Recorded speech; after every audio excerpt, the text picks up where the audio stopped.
सभी को नमस्कार। प्यारे बच्चों, पिछली वीडियो में मैंने आपको सिखाया था कि कैसे जो है घन, घनाभ और जो है सिलेंडर, क्यूब, क्यूबॉइड एंड बेलन, सिलेंडर किस तरह से बनते हैं। हमने उनकी फॉर्मेशन को जो है उसको लास्ट वीडियो में समझने की कोशिश की थी। आई होप कि आपने वो वीडियो बहुत अच्छे से देखी होगी और आप सबको वो अच्छे से समझ में आ गई होगी। आज हम उसी टॉपिक को आगे फिर कंटिन्यू करेंगे।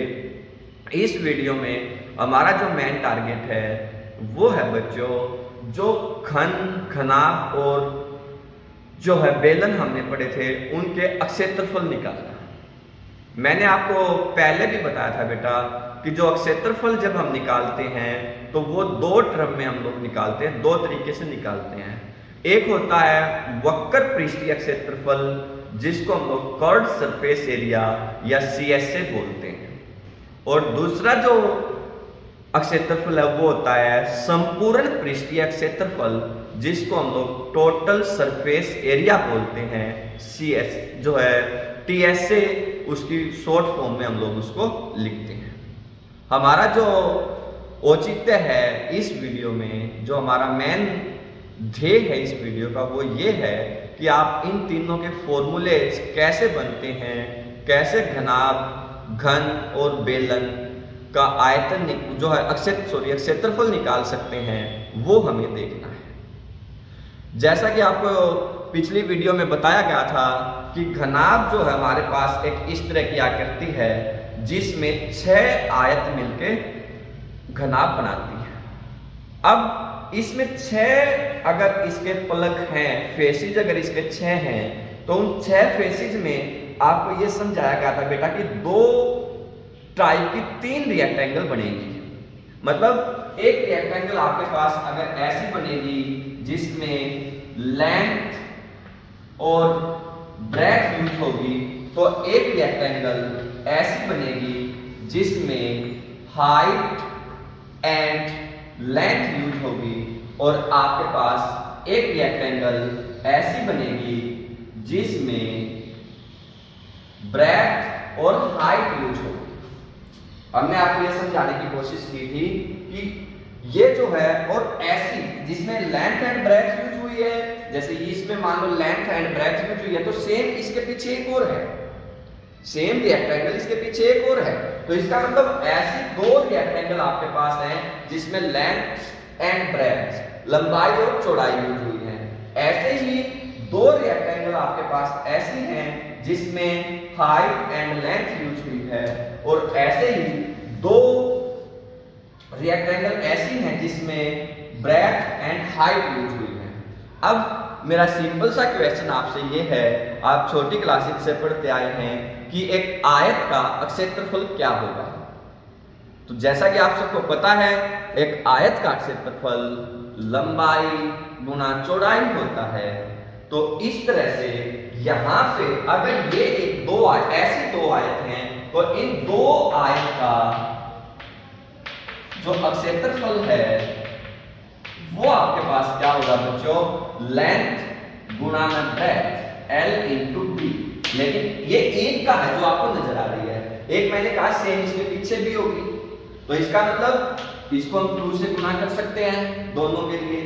ऐसे ही इस आयत का क्षेत्रफल अगर आप निकालेंगे तो इसमें H और L यूज हुआ है, तो H इंटू में L, और क्योंकि ऐसी भी 2 आयत हैं तो ये भी 2 से गुणा होगा, और ऐसे ही B इंटू H, तो ये भी 2 हैं, तो 2 इंटू B इंटू H, ये भी ऐसे ही आएगा। तो अब आपको पता है 6 जो फेस से मिलके जो है, पलक से मिलके एक घनाभ बनता है, तो इसका मतलब 6 के 6 का एरिया आपको जोड़ना पड़ेगा। आप लोग कहेंगे कि जो संपूर्ण पृष्ठीय क्षेत्रफल है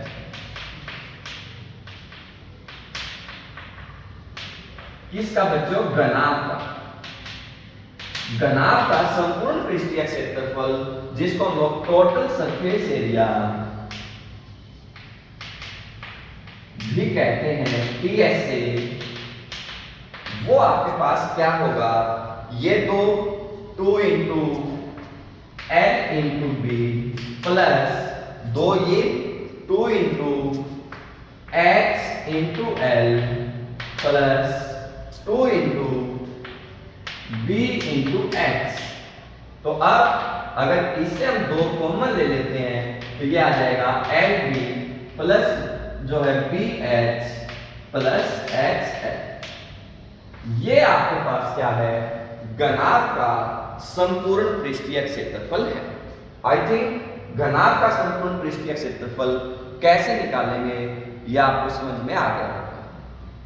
क्या है फॉर्मूला, क्या है फॉर्मूला है 2 into L B plus B H plus H L. ये फॉर्मूला कैसे बना, आई थिंक ये सारी चीज आपको समझ में आ गई होंगी। दूसरा आपसे पूछा जाएगा कि संपूर्ण पृष्ठीय क्षेत्रफल की बजाय अगर वक्र पृष्ठीय क्षेत्रफल पूछा जाए, वक्र पृष्ठीय क्षेत्रफल जो घनाभ है उस घनाभ का वक्र पृष्ठीय क्षेत्रफल अगर आपको निकालना है तो देखो बेटा, घनाभ का वक्र पृष्ठीय क्षेत्रफल डिपेंड करता है कि आप उस घनाभ को कैसे देखते हैं। मान लो मैं इस घनाभ को ऐसे आपके सामने से ऐसे देख रहा हूं और मैंने क्या किया, इसको खोल दिया, ऐसे इस साइड को हटा दिया और इस नीचे वाली साइड को हटा दिया, तो फिर ये क्या होगा, H इससे गायब हो गया और B गायब हो गया, ऐसे नीचे वाला H और B गायब हो गया। ये भी हो सकता था कि आप इसको ऐसे देखते हैं तो हो सकता है कि ये और ये गायब कर दें, ठीक है। कुछ लोग जो है इसको ऐसे भी पकड़ सकते हैं, हो सकता है वो लोग इसको और इसको गायब कर दें। तो इसलिए इसमें 2 फेस गायब होते हैं, वो एक्स एल भी हो सकते हैं और बी एच भी हो सकते हैं। वो डिपेंड करता है कि जो घनाभ आप यूज कर रहे हैं वो किस शेप में आप उसको यूज कर रहे हैं। तो इसलिए अगर मान लेते हैं समझने के लिए हमने एक ऐसे घनाभ को यूज किया जिसमें ये वाला हिस्सा और जो है ये वाला हिस्सा हमने हटाया, समझने के लिए है। आप जरूरी नहीं है ये हटाएं, ये भी हट सकता है किसी केस में, और ये बड़े साल एल और बी भी हट सकता है। अब देखो इसमें कौन हटा है, ये वाली साइड थी एल और ये वाली साइड थी एच, तो इसका मतलब ये एल एच वाली साइड को आप इसमें से हटा दें तो इसका वक्र पृष्ठीय क्षेत्रफल आप लिखेंगे 2 into L B plus B H. अगर मान लो कभी ये वाला हिस्सा और ये वाला हिस्सा हटते तो फिर ये बी एच वाला पार्ट हट जाता, एल एच यहां आ जाता। आई होप कि जो संपूर्ण पृष्ठीय क्षेत्रफल और वक्र पृष्ठीय क्षेत्रफल है इसके केस में, घनाभ के केस में क्या होगा, कैसे निकलेगा, आप सबको समझ में आया होगा। अब दूसरा हमारा था बच्चों घन का क्षेत्रफल जो है क्या होगा। तो आपको बार बार जब कल भी जो पिछली वीडियो में भी ये समझाया गया है कि एक घन 6 किससे मिलकर बना है, वर्ग से, 6 स्क्वायर से मिलकर बना हुआ होता है एक घन। अगर वो 6 स्क्वायर से मिलकर एक घन बनता है तो इसका मतलब है कि 6 इसका जो क्षेत्रफल है वो सिंपल सा क्या होगा, 6 टाइम ऑफ जो क्षेत्रफल ऑफ द स्क्वायर, जो भी एरिया ऑफ द स्क्वायर आप कह सकते हैं। मतलब अगर आपसे कहा जाए कि घन का क्षेत्रफल वो किसके बराबर होगा तो आप सीधी भाषा में कह सकते हैं 6 गुना में वर्ग का क्षेत्रफल जो है area of the cube is equal to 6 time of the area of square. And आपको पता है, आई होप कि हर बच्चा इस बात को जानता है कि स्क्वायर का जो एरिया है वो क्या होता है, साइड इंटू साइड मींस ए स्क्वायर।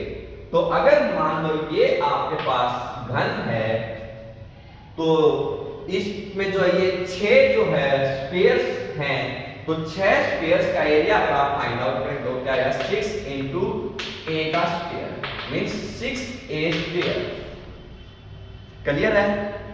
और अगर ये क्या है अब इसका TSA, total surface area, TSA या संपूर्ण पृष्ठीय क्षेत्रफल, संपूर्ण पृष्ठीय क्षेत्रफल वो क्या है, 6a स्क्वायर। और अगर आपसे कहा जाए कि वक्र पृष्ठीय क्षेत्रफल वो क्या होगा, अगर आपसे कहा जाए कि वक्र पृष्ठीय क्षेत्रफल क्या होगा, तो उसको समझने के लिए क्या करना है बच्चों, जैसे मेरे पास ये क्यूब है सॉरी, तो उसमें हमने ये फेस पहले ही रिमूव कर दिया, तो अब ये रिमूव हुआ तो इसके पीछे वाला ये भी रिमूव हो जाएगा। मीन्स इसमें अगर 6 जो है वर्ग थे, उन 6 वर्ग में से ये 2 वर्ग हट गए, तो अब कितने वर्ग बचे? 4। भाई 6 थे, उसमें से 2 अगर हट गए तो कितने बचे? 4 बचे ना। तो इसका मतलब इसका जो CSC है, कर्व्ड सरफेस एरिया है, वो क्या होगा? 4 टाइम ऑफ द जो है एरिया ऑफ स्क्वायर, या 4 टाइम ऑफ वर्ग का क्षेत्रफल।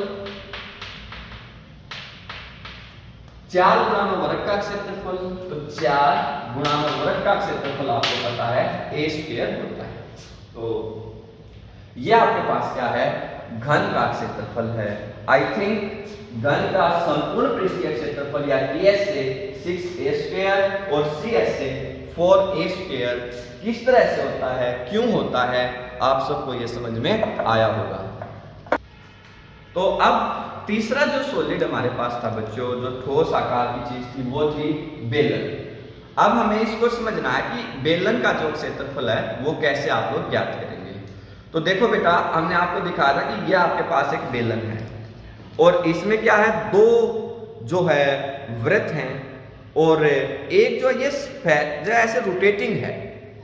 अगर आप लोग इसको ऐसे खोल लेंगे एक बार तो ऐसे जाएगा ये। अब सोचो इसको कि अगर इसको ऐसे खोला गया है तो इसकी जो ये लेंथ थी, ये जो साइड्स थी, ये कितनी आएगी? सोचते हैं दिमाग से कि भाई अगर इसको ऐसे रोटेट करते पूरा का पूरा हम लोग एक बार में, तो ये कितनी लेंथ होती?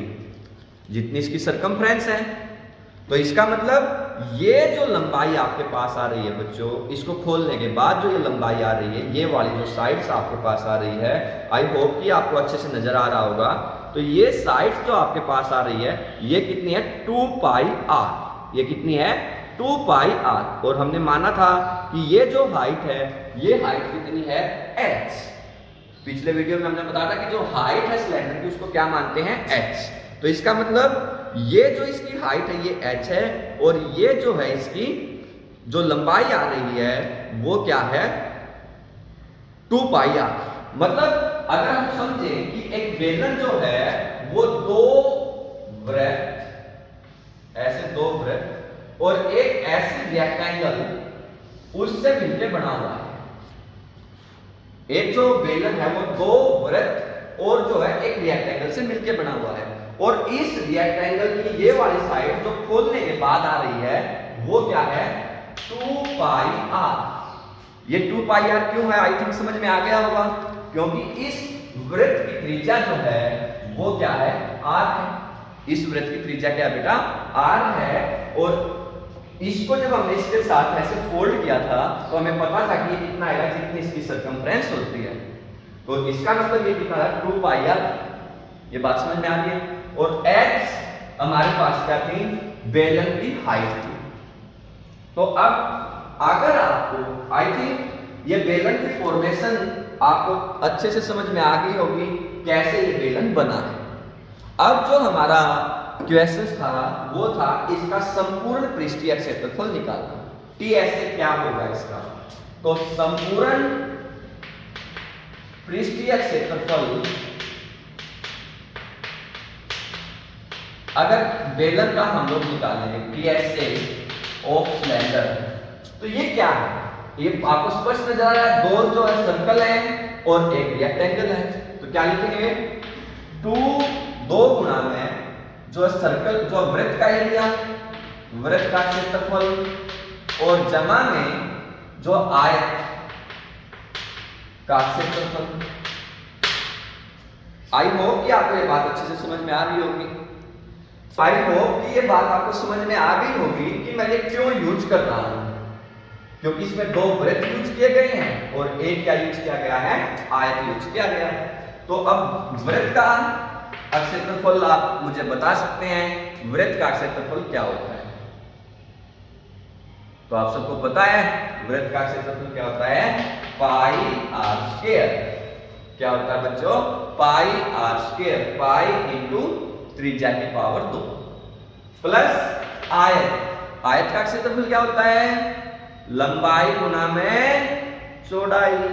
अब लंबाई क्या है, 2 पाई आर। लंबाई क्या है बच्चों, 2 पाई आर। और चौड़ाई क्या है, h। चौड़ाई क्या है बच्चों, h।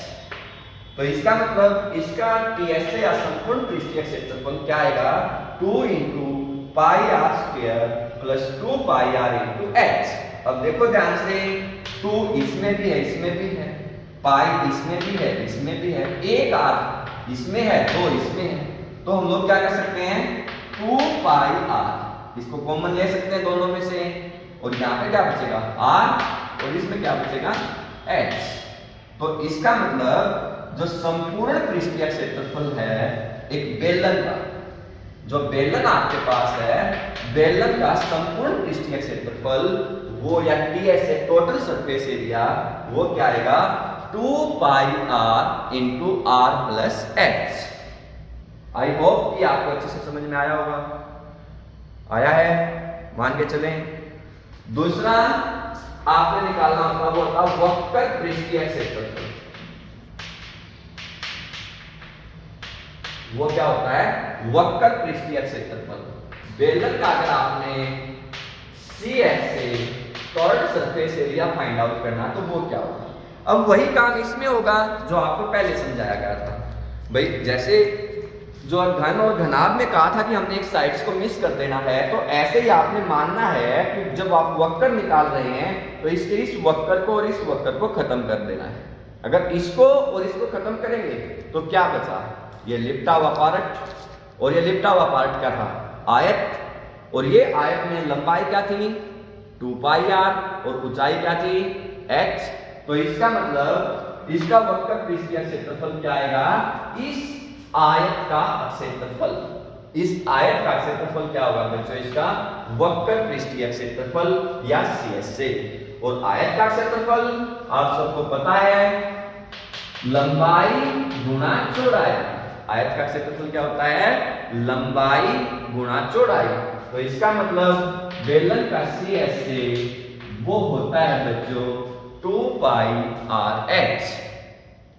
आशा है आप सबको ये बातें, ये जो फॉर्मूले फॉर्मेशन है, कि जो फॉर्मूले हैं 3 मेन सॉलिड्स जो 8वीं कक्षा में हमें पढ़ने हैं, घन, घनाभ और जो है बेलन। जब हम 9th में होंगे तो ये एक और बढ़ जाएगा, उसमें जो है शंकु आपके पास आ जाएगा। और 10th में जब आप जाएंगे तो उसमें स्फीयर और हेमिस्फीयर्स और इनका कॉम्बिनेशन आपके पास आ जाएगा, इन सब का कॉम्बिनेशन। तो ये ध्यान रखना है, जो इस वीडियो में आपको सिखाया गया है ये अगले 3 साल 8th क्लास में तो आपने अभी करना ही है, कल इसके क्वेश्चन हम लोग करेंगे नेक्स्ट वीडियो में, और 9th में इससे आगे का पार्ट हम लोग करेंगे, और 10th में इन सब के कॉम्बिनेशन को हम लोग पढ़ेंगे। तो ये जो वीडियोज हैं ये बहुत महत्वपूर्ण हैं अगले 3 साल के लिए, तो इसलिए इनको बहुत ध्यानपूर्वक देखें। कोई भी इश्यू आपको आता है, कोई भी समस्या आती है तो आप हमसे व्हाट्सएप के थ्रू जुड़ सकते हैं। Thank you.